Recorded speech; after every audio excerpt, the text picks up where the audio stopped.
ఎవరు ఈ షణ్ముఖోత్పత్తిని శ్రీరామాయణంలో వింటున్నారో వాళ్ళకి ఎటువంటి చిక్కులు ఉన్నా అన్ని చిక్కులు విడిపోయి అపారమైనటువంటి ధన సమృద్ధి కలుగుతుంది.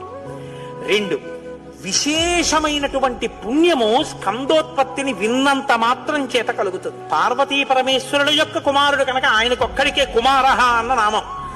ఎవరు భక్తి శ్రద్ధలతో రామాయణాంతర్గతమైనటువంటి ఈ షణ్ముఖోత్పత్తిని చేతులు కైమోడ్చి సుబ్రహ్మణ్యుడికి నమస్కరించి వింటున్నారో అటువంటి వారందరికీ కూడా ఆయుష్మాన్, వాళ్ళకి ఏదైనా అపమృత్యు దోషం జాతకంలో ఉంటే ఆ దోషము ఉపశమించి ఆయుర్దాయం కలుగుతుంది.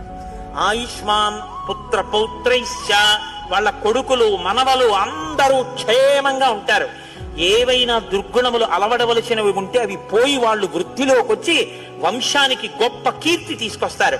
ఎవరు రామాయణం సంపూర్ణ రామాయణం చెప్పించుకుని వినేటప్పుడు పరమ భక్తితో దేవాలయ ప్రాంగణంలోనో ఎక్కడో కూర్చుని ఈ స్కందోత్పత్తిని నమస్కారం చేస్తూ విన్నారో వాళ్ళు శరీరం పడిపోయిన తరువాత స్కందసాలోక్యతాం వ్రజేత్, సుబ్రహ్మణ్య లోకాన్ని పొందుతారు అని